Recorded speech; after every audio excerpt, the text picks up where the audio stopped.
intambara ya gatatu y'isi irashoboka nk'uko abahanga mu by'intambara babigaragaza, bagaragaza ko ubu ngubu isi iri mu bihe bibi cyane birenze ibindi bihe byose byabayeho mu kuba intwaro za kirimbuzi zakoreshwa. Tuguhaye ikaze muri kiganiro njye ukigezaho, nitwa Mr. Sam. Kiganiro kurikira kuri Mr. Sam Entertainment. Tukwibeza gukora subscribe kugira ngo ujye ukurikira izi documentaire z'ubwenge.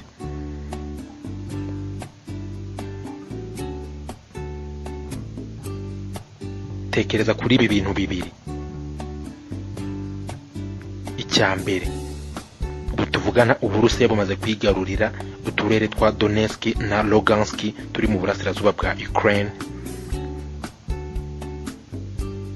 Ikindi utekereze ku magambo aherutse gutangazwa na perezida w'Uburusiya Vladimir Putin avuga ko umuntu wese wagaba igitero kuri izi repubulika mu gihe zaba zimaze kwiyomeka ku Burusiya ko bizafatwa nk'aho ari igitero yagabye ku Burusiya. Ibi ni ibintu bikomeye cyane dukwiriye gutekerezaho kabiri. Donetsk na Lugansk ni repubulika ebyiri ziri mu ntara ya Donbass iri mu burasirazuba bwa Ukraine.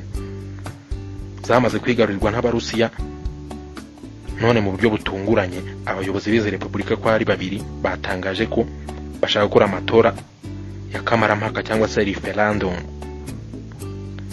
yemeza ko izi repubulika zigomba kwiyomeka ku gihugu cy'Uburusiya. Ubu tuvugana amatora yaratangiye hagati ya tariki 23 z'ukwezi kwa 9 2022 kugeza tariki 27 z'ukwezi kwa 9 2022. Aya matora n'uvuga ubu tuvugana arimo arakorwa muri izi repubulika ebyiri.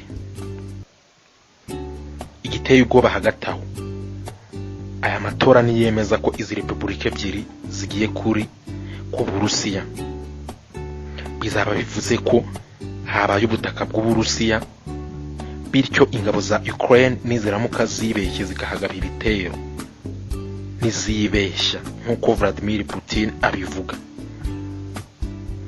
bizaba bivuze ko igihugu cye cyatewe nk'uko itegeko nshinga ry'Uburusiya bimwemerera. Uburusiya kubwemerewe kwirwanaho mu gihe cyose bwaba bugabweho ibitero kuri imwe muri teritwari zabwo yabigabweho ibitero. Itegeko ryemerera Vladimir Putin kuba yakwirwanaho mu buryo bushoboka ubwo ari bwo bwose. Gusa igiteye ubwoba ni ibitwaro bya kirimbuzi. Ubu tuvugana aya matora arimo kuba, narangira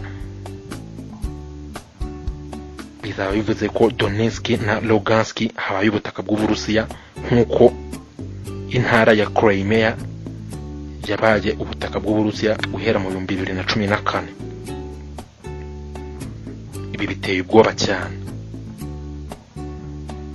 bitewe n'uko Leta Zunze Ubumwe za Amerika n'ibindi bihugu byose byo mu burengerazuba bw'isi aya matora ntabwo byemera. Gusa Uburusiya bwo bwatangaje ko buzakirana yombi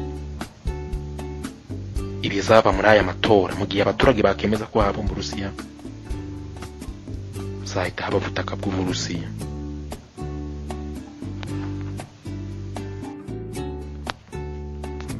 Bishatse kuvuga ko mu gihe Donetsk na Lugansk bwaba bamaze kuba ubutaka bw'Uburusiya, umuntu wese uzaharasa Uburusiya buzirwanaho mu bushobozi bwose bufite, harimo n'intwaro za kirimbuzi.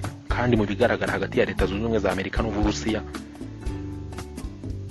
nta n'umwe ufite ubushake bwo kuba yatsindwa muri iyi ntambara. Ni ibibazo bikomeye cyane.